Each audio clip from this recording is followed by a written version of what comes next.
Welcome to the IDP Trade Show. I'm your host, Steve Falco from Front Office Pros, and with me is Evan Ringler from Player Profiler. We're excited to go through some IDP trades right before free agency. And if you got some trades, go ahead and put them in the comments below. We plan on answering any questions you have. So we got a couple of trades that were already pre-submitted. So let's talk about those first, Evan. So for trade number one, we got Max Crosby in exchange for the 204, the 305, and the 407. The format is a 10-team league. You start 11 offense, 11 IDP, super flex, full point, tight end premium, and a 53-man roster. Evan, what are your thoughts on this trade? Yeah, I don't think this is a horrible return for Max, but you should be able to get more in most leagues. I would generally have my price around a late first, and I'm not sure if I would actually sell for that either. It's pretty hard to get those kind of players in these leagues. I'm also a huge Max fan. In this trade, I don't think the third and the fourth really mean that much just because we're talking about Max Crosby, a bona fide stud. And I also think that this is a good example of why you should be trying to acquire picks even on contending teams because it can allow you to, especially the later picks, you can just throw them into deals and get these bigger deals done. Yeah, it's interesting. I don't disagree with you here because Max Crosby, if you look at dynasty rankings, I mean you have to think he's probably one or two at least from a dynasty standpoint. He's still pretty young from his competition standpoint. The curveball for me in all this is a 10-team league. With a 10-team league, it's a shallow league size. And depending on how many I mean, it is 11 IDP, so I'm assuming you can start at least two or three edge rushers. So I agree with you. I think in order for me to trade him away, I'm going to want at least a late first because at the end of the day, sure, there's going to be more edge rushers available, but I also think it could be more frustrating because you're going to have some decent caliber guys. And as you know, in IDP, it's feast or famine. Yeah, that second round pick is probably going to be a receiver. It's probably going to be a receiver that we like. There's tons of receivers we like in this class, but at the same time, if he gets all the way to 204, he probably the hit rate is just kind of iffy with those picks, and then especially the third and the fourth. Those are just kind of shots in the dark. Right. And the interesting piece of it is on the defensive side, personally, Jared Verse is my preferred edge rusher. You also have Dallas Turner. But either way, though, we don't have a Willie Anderson in this class that you Right. could really replace Max Crosby with. Right. Exactly. All right. So let's go to trade number two. The first team we've got is they want to give up C.J. Gardner-Johnson and a 2025 second. In return, we're looking at defensive tackle DeForest Buckner, defensive tackle Dexter Lawrence, and safety Talanoa Hufanga. Format's a 14-team offense and defense.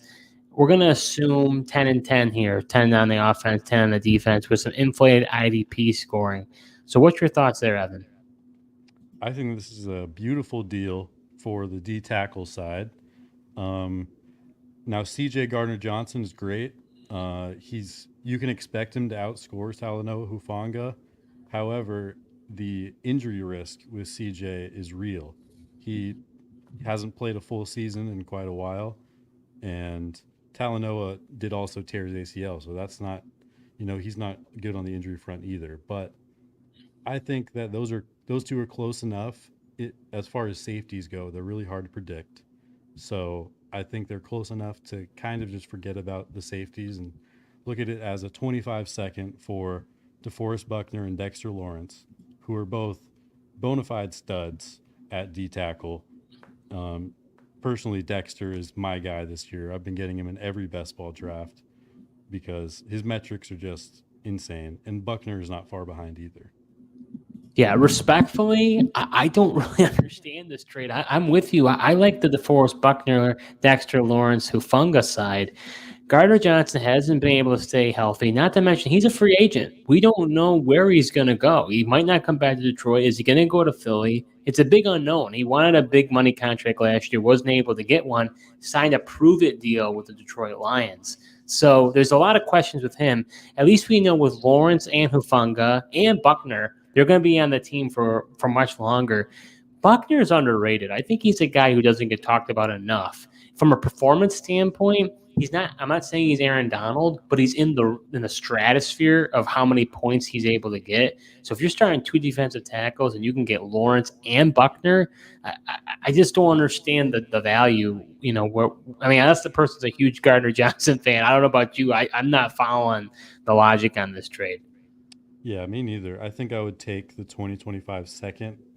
I would probably pay that just for Dexter, or it's at least close. Yeah, and then I agree with that. That means Buckner over Gardner Johnson by quite a bit for me, and then there's a free Hufanga in there. So yeah, it doesn't make a whole lot of sense for me. So let's go to the next trade. And before we do, actually, if you do have a trade yourself, if you're watching, please go ahead and put it in the comments below. That's what we're here for, is to answer any trades. So we love the live interaction. So please go ahead and give us some feedback. So trade number 3. All right, so this is a contract league. So there's a lot more to consider. We've got on Team A, we've got Roquan Smith on a 2-year deal at $11.2 million per year. Jerome Ford on a 2-year deal for $1.35 million. Kevin Byard on a 1-year deal, $2.4 million. And then Jerome Baker, 1-year deal, $2.3 million. On the other side, we've got Christian Wilkins on a 2-year deal at $2.6 million per year, which is absolutely nothing. Isaiah Pacheco on a 1-year, $7.7 million contract. And then the 301, the 401, and ultimately you're getting roughly $5 million in cap space. So this is a 12-team league. You start 10 offense, 11 IDP, 1 quarterback with big 3 scoring. So what are your thoughts here, Evan? Well, the contracts can make it a lot more confusing, but I think on the screen we've got a simplified version. It's about $5 million in cap savings for the Wilkins and Pacheco side. So I think that Roquan and Wilkins, they're studs at their positions, but I would still clearly want Roquan over Wilkins just because of the positional eligibility. So I think maybe Roquan for Wilkins and the 301 is fair. Maybe even add the 401 in there. And then I don't know. I think I would take Pacheco over the other whole side, probably, just because Kevin Byard, he just got released yesterday. Jerome Baker got released too. Both of them are kind of fringier assets. You don't know what you're going to get. They might be solid IDP options, or they might just kind of fall off a cliff. You don't really know. And Jerome Ford, he's just a guy, really. He's just a guy. He's not going to get a huge workload this year. So give me Pacheco over Ford plus Byard plus Baker, and then give me Wilkins 301, 401, relatively equal to Roquan. What do you think? Yeah, this is an interesting one. I guess I'm not really following the additional pieces. Like you said, Byard and Baker were cut. There's no guarantee that, honestly, either of them land somewhere else. Byard based on age, Baker based on utilization. So, and then you've got Pacheco. I kind of honestly, I probably lean a little bit more towards B, honestly. Because I just feel that Pacheco is a valuable asset for the 1 year. I don't know how, we know running back shelf life is not very long. So that's a component we have to consider. But for the next year, I think he's going to be good. For Wilkins, that just contract is so cheap. The only question is, where is Wilkins going to go? Because we know Miami isn't going to sign him. And he's not a big sack guy. He just makes a ton of tackles. So he has a high tackle floor, which is safe. But how does he fare in a different defense? So there's a gamble on that. I think if I were me, I would probably renegotiate this trade. Because I don't know if I don't know. I'm waffling here, but I think I like B better than A. I like Roquan Smith. Don't get me wrong. I just feel like the other pieces that you're adding, plus the $5 million in cap space, is a good move. Yeah, I agree. Hopefully Wilkins can land somewhere, maybe Detroit, or Las Vegas, somewhere where there's a really good edge rusher next to him, so he can get some more sack opportunities. All right, let's go to the next one here. We've got a number trade that so on A we've got Deontay Johnson. He's a 2-year deal for $19 million per year. On the other side, we've got defensive tackle Kalijah Cansey, 3 years, $1.2 million per year. Harold Landry, 2 years, $9.5 million. Chase Edmonds, which I think is going to be cut as a part of the trade. It just seems like a way to get the trade done. A 2025 third, the 509, and roughly $7 million in cap space. So we've got 12 teams. You're starting 10 offense, 11 IDP, 1 quarterback, and big 3 scoring. So what do you think there, Evan? So I think this deal is really a contract dump. Deontay is a decent player, but at 17 or 19 million per year, it's just like you got to get out of that. It's a really bad contract. I think Cansey is a very promising player. As a pass rushing D tackle, he has upside there, and his metrics were pretty good as a rookie. I'm pretty high on him. Harold Landry is just really a depth piece at edge. Nothing special, but definitely a useful asset. And then the third, it's okay in this format, and then the other pieces are just throw-ins. I will actually take the package here because I just want to get out of that Deontay contract. 19 million is way too much, and can't see in a third and Landry is enough to get me out of that. And you get another 7 million in cap space too. Evan, I'm with you 1,000% on this. I am not a Deontay Johnson fan. If you were to listen to any of our episodes over at Front Office Pros with myself and my co-host Joe, he's a big Deontay Johnson guy. I'm a big George Pickens guy. For me, I think Deontay Johnson could get traded or cut. I think as far as if you look at his real life NFL contract, Steelers could save quite a bit if they do get rid of him. So I think for me, I don't know how much longer he's going to be with the Steelers. And honestly, do you really even want him now that Arthur Smith is the offensive coordinator? I'm with you. That $19 million contract really scares me. So in return, I get Kalijah Cansey, who has a lot of upside as a defensive tackle, like you said, real cheap. I actually think I like Harold Landry a little bit more than you. I think he's not a tier 1 type of edge rusher, but I think he's kind of in that tier 2, tier 3 where you can use him, and he can be productive. Remember, I mean, he was recovering from that ACL last year. So I'm with you. I lean towards the package, ultimately because I just really don't like Deontay Johnson. Yeah, he's a fine player, but you know that if you trade him away, he's not going to burn you. There's no way. And if he stays in Pittsburgh, good luck. You know, there's a lot of talk about them not even bringing in a quarterback this year. So that would be really ugly with Arthur Smith there. Yeah, give me the package for sure. All right. Before we head to trade 6, like we said, go ahead and put in the comments below if you have a trade that you're considering, hopefully with IDP, but even if not, hey, we'll entertain trades. So go ahead and put it in the comments below. That's what Evan and I are here for. So let's talk about trade number 6. We've got the 103. This is a rookie trade for the 106, 201, and 215. So it's a 12 team with comp picks. It's a best ball. Start 11 on offense, 11 IDP with a super flex tight end premium and balanced scoring across all positions. So what do you think here, Evan? I think this is a pretty fair deal. This is about what I would need to trade down from the 103 to the 106. But I can also see going the other way and going and getting your guy in the rookie draft. 103, you're looking at Marv, Neighbors, maybe Caleb, or another quarterback that you're really high on. Depends on your own opinions. I am personally pretty agnostic on this rookie class.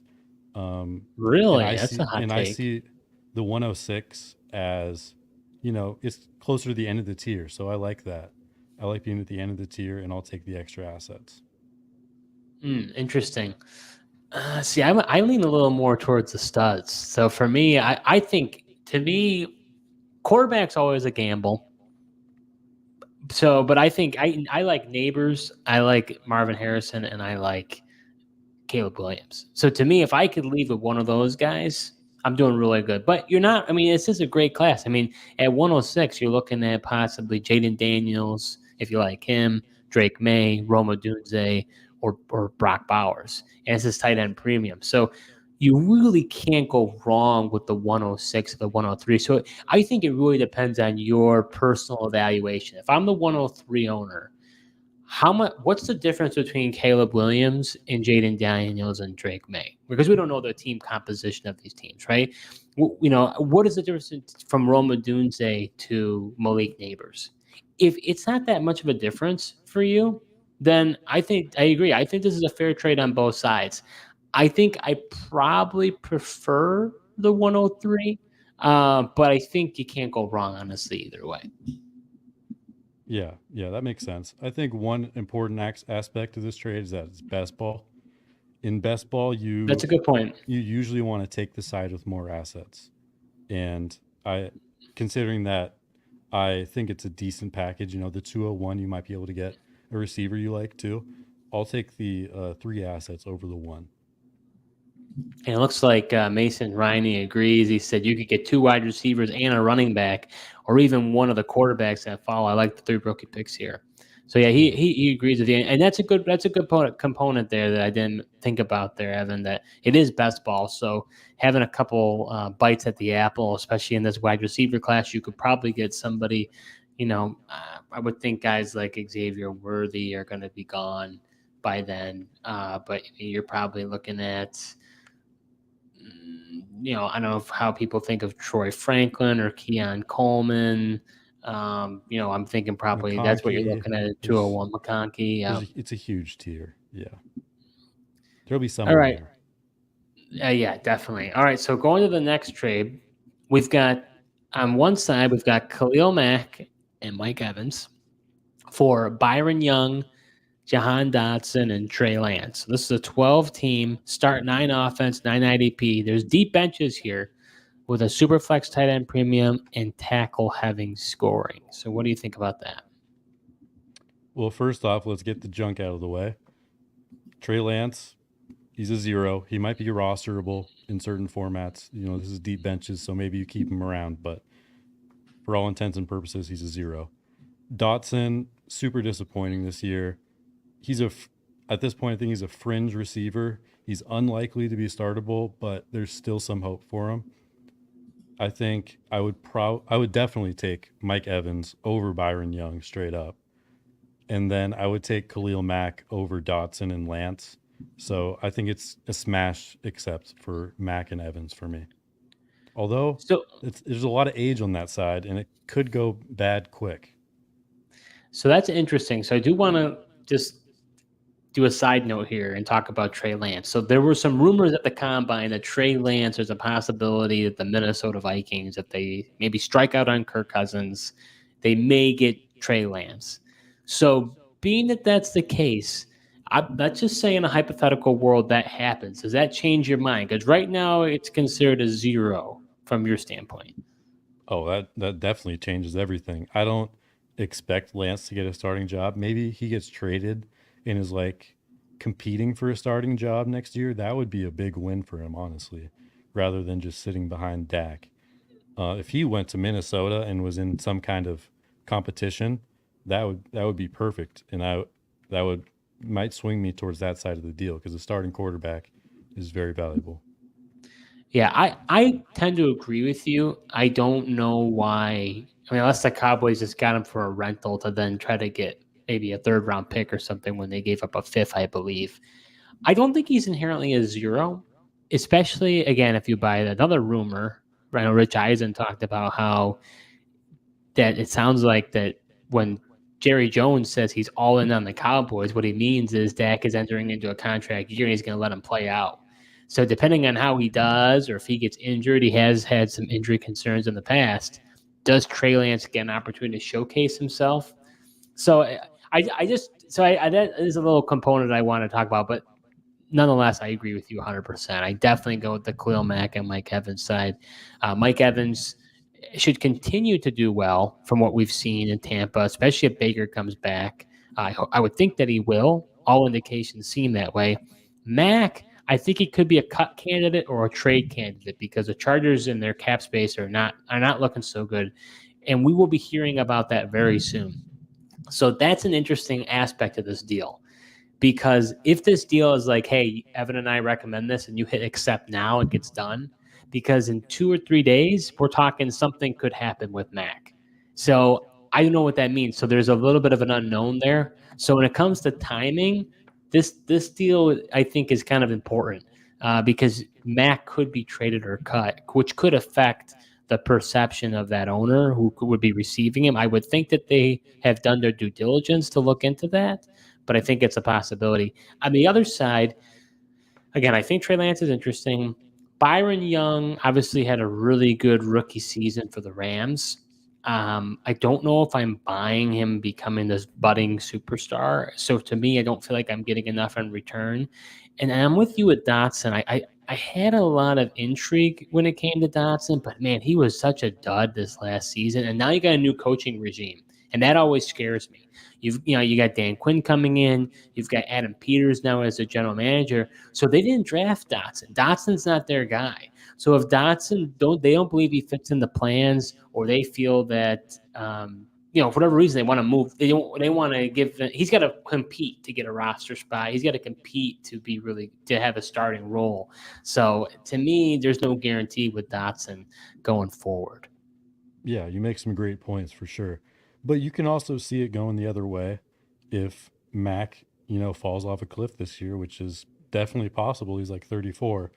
And Mike Evans could also start to decline here, then that young side could be the move. But I think I'll take the risk with the aging vets.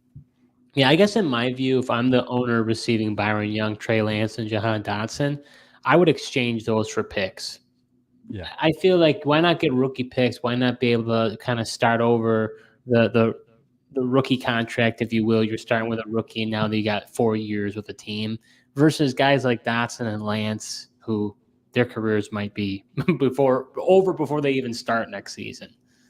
Yeah, let's go to this trade in the comments from JP. Oh, Oh, go ahead.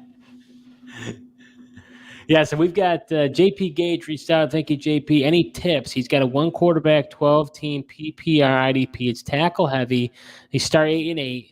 So we've got Lamar, Justin Jefferson, Garrett Wilson, Puka, DJ Moore, T. Higgins, Jalen Waddle, Drake London, Quentin Johnston, Jameer Gibbs, Ford, and then Tyjae Spears, A.J. Dillon, Charbonnet, Kyle Pitts, Mark Andrews, and Tay McBride. Holy cow. Is that the whole trade? Is that might be the biggest trade of all time? this is his roster. I'm wondering if there's, because he says part one at the end. I'm wondering if there's a part two coming. But just looking over his team, like, man, that offense is stacked. Like, you really can't go wrong with this roster. You just got to not ruin it. Maybe you could use another running back, but man, this team is loaded. Yeah, I think in this situation, you have a great opportunity to trade either wide receiver or tight end to possibly get additional help at running back or quarterback. I mean, there's no real reason. I mean, you have Justin Jefferson, Garrett Wilson, and Puka. Maybe add one more to that mix, but that means you don't need DJ Moore, Higgins, Waddle, and London. You don't need all those guys.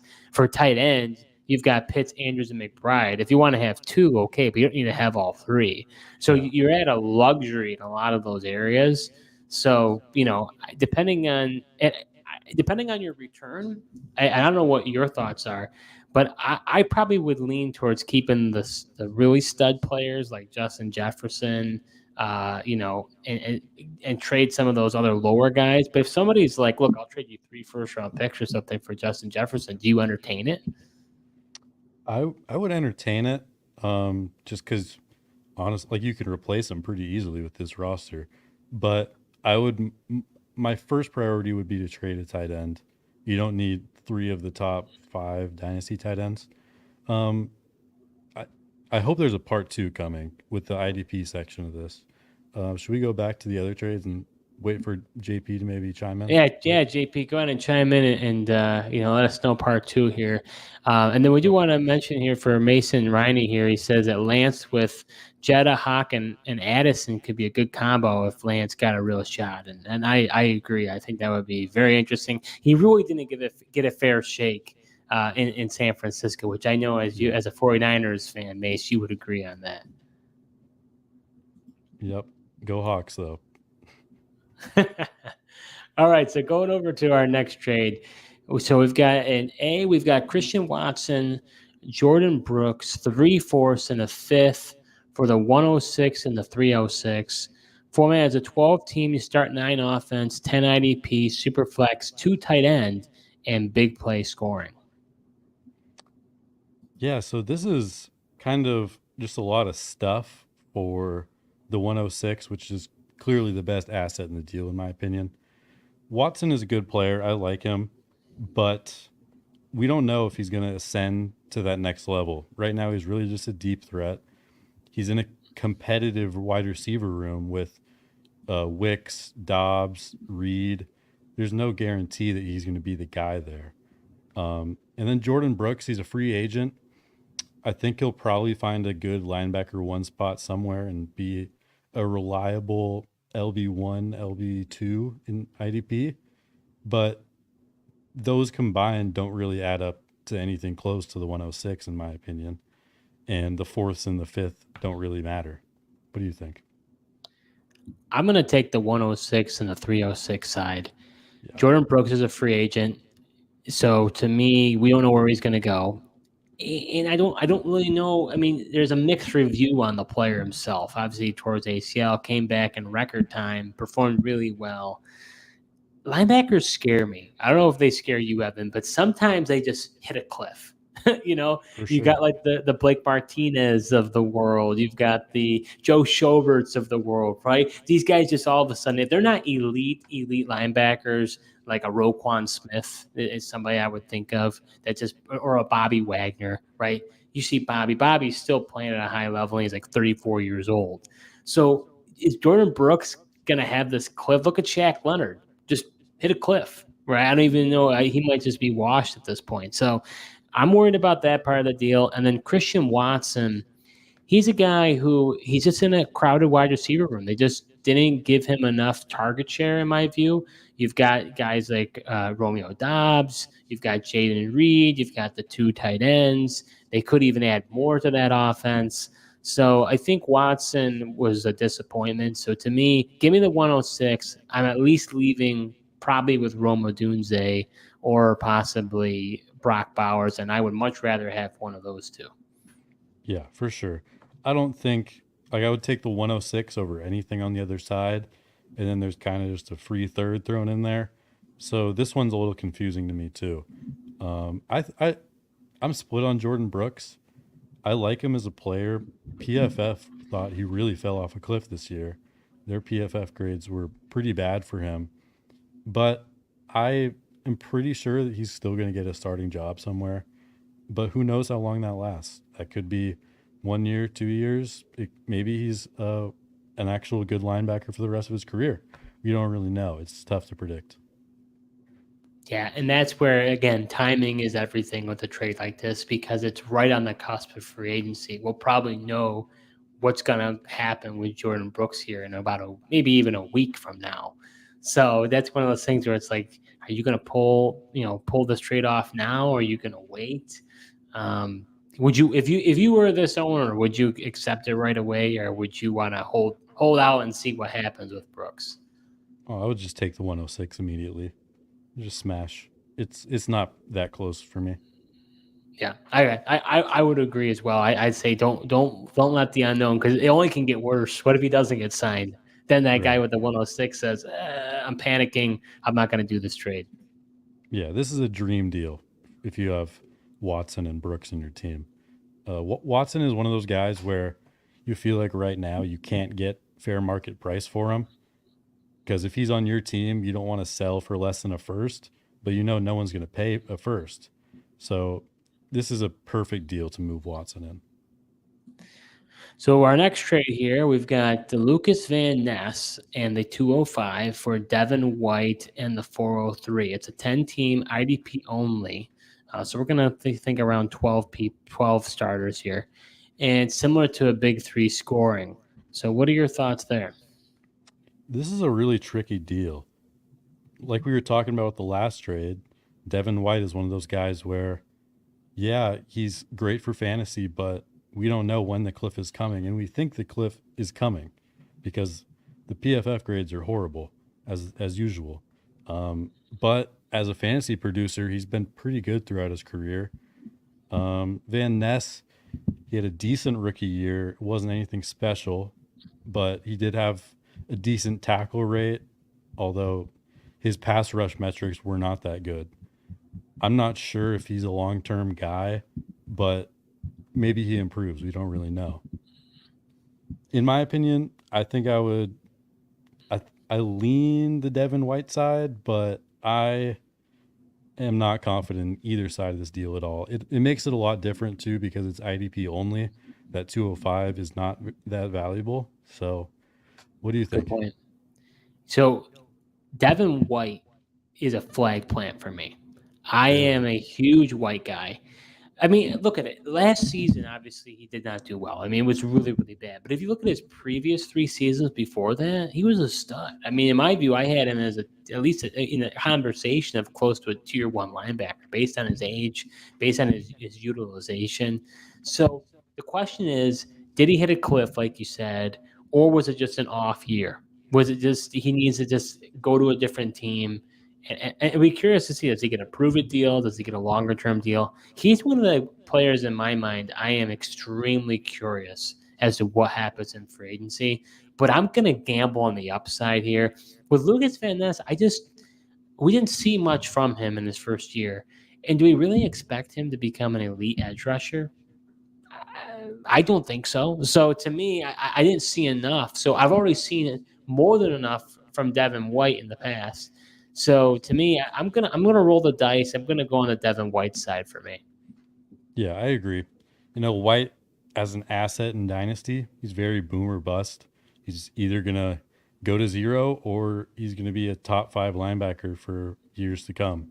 That's the way I see it, at least. And I'll take that over Lucas Van Ness and 205, which are both dart throws in this format. Absolutely. Hey, and we only got a few trades left. So for those who are watching, or JP, if you want to chime back in on part 2, go ahead and put your comments below. If you have some other trades, we'd love to be able to discuss with you. So our next trade here, we've got Marvin Mims and the 407 for Matt Milano. It's a 16 team. You start 10 offense, 12 IDP with a super flex, tight end premium. It's true position and inflated scoring. What are your thoughts here? Yeah, so I made this deal for Matt Milano with my brother, by the way. So I'm interested in hearing your thoughts about this. What do you think? So Milano, you are the receiver of Milano? Yes. Yeah. Oh boy, now you're putting me on the spot. It's interesting. So did you make the trade before or after the combine? Before. This was January. Yeah. Okay. So it was really interesting what Sean Payton had to say about Marvin Mims. And he went on to say, and I'm paraphrasing, but he basically said it's on us for why Marvin Mims did not perform as much as he did. And partly because the way he plays or the type of receiver he is, it's very similar to Jerry Jeudy. So what that says is if Jerry Jeudy continues to stay on the roster, what's Marvin Mims going to do? All that he really said was Marvin Mims, excelled as a returner. That was the big thing that he provided. If he continues to just be a returner, he does you no good, unless your league does return points. But even then, it's not going to be worth it. Matt Milano's, I'm a Bills fan, so Matt Milano coming off, I believe, a broken leg, if I'm not mistaken. Yeah. So he's going to be coming back with him and Charles Bernard, and Bernard obviously took a huge step forward this season, really in his first time for league action. I think this trade for you really comes down to does Jerry Jeudy get traded, honestly? Because if he is traded, then Mims becomes a starter. We still don't know who the starting quarterback's going to be. There's way more unknown on the Mims side. On the Milano side, I think he's like 29 years old. I think from you probably got a solid linebacker for the next 2 years that is going to probably be in the top floor, top 30, ceiling, maybe he's at the bottom half of 15. So I think I like your end of the deal. I would lean towards Milano just because with Mims, it's really hard to say. Yeah, Mims, that whole situation this year was super confusing. He he struggled to play over guys we've never heard of, like Brandon Johnson and Lil Jordan Humphrey, guys that I had never heard of before. And when he was on the field, his per route stats weren't that great either. They were kind of mediocre. So, and now you have the Broncos saying that they want to trade possibly both Sutton and Judy. But they've been trying to trade Judy for years now, and it hasn't happened yet. I have no idea what's going to happen there. I don't know what they're going to do at quarterback either. I think they're at pick 12, so you might have to trade up, but there's a lot of teams trying to trade up. So they might be stuck without a quarterback this year. He's a Mims is a very confusing asset, and I'll just take the security in Milano.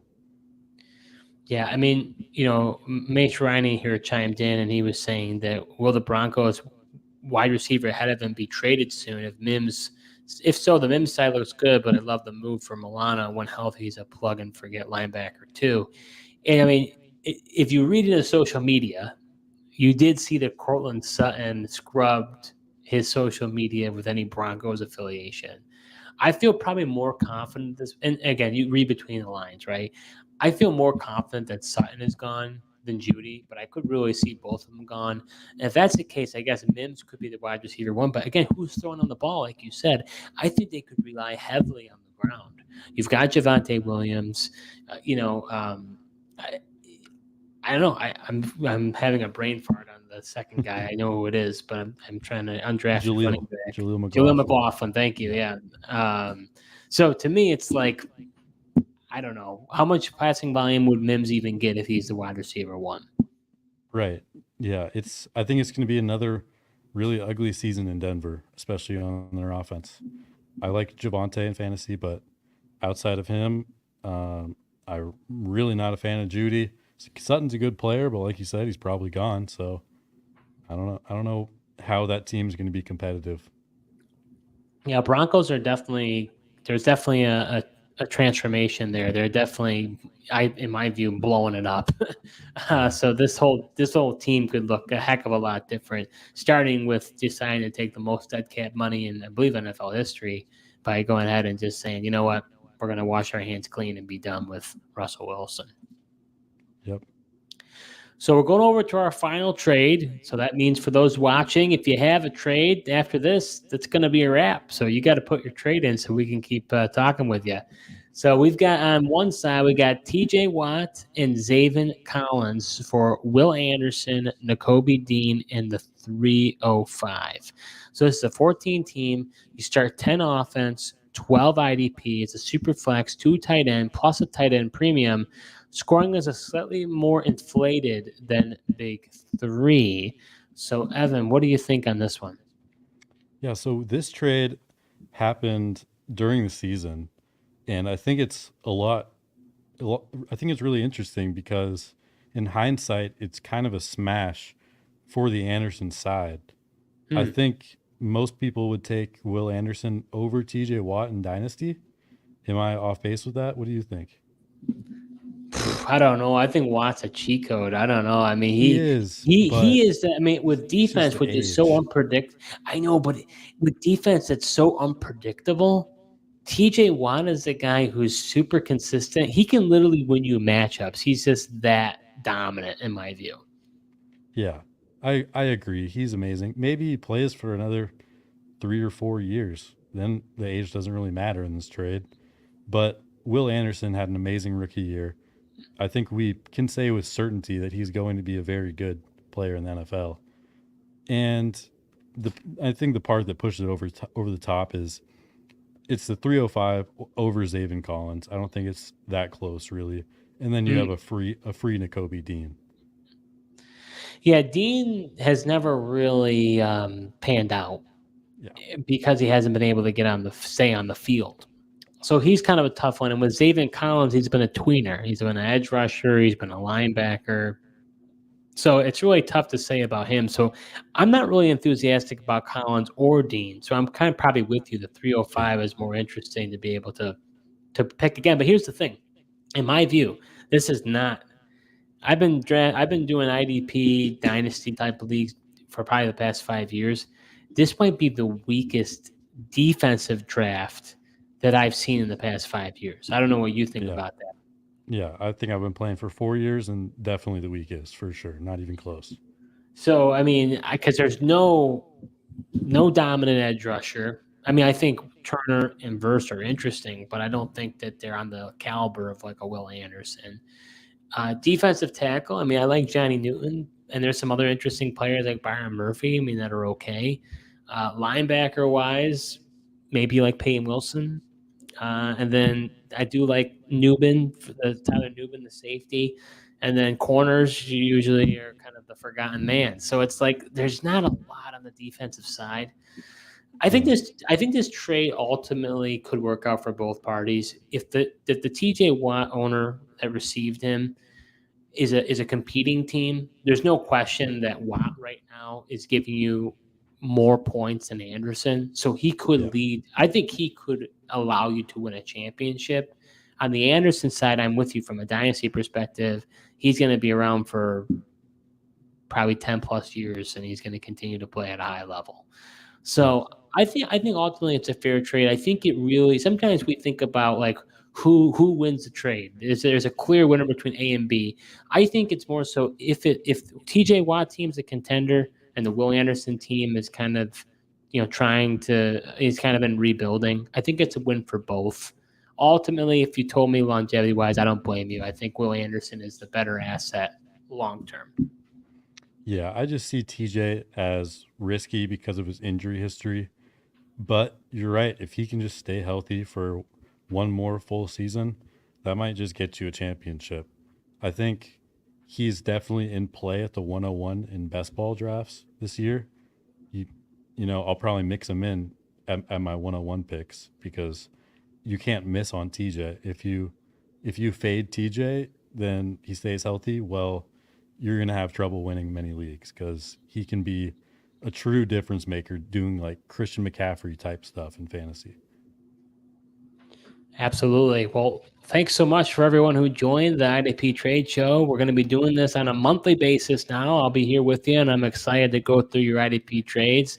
Before we sign off here, Evan, or if anyone decides to chime in and give any trades, what are your final thoughts here in our first trade show of 2024? Yeah, it was a little rocky with the audio settings, but thanks for having me. Appreciate it. It was. Yes, I've got to fix that. Hopefully you all were hearing an echo.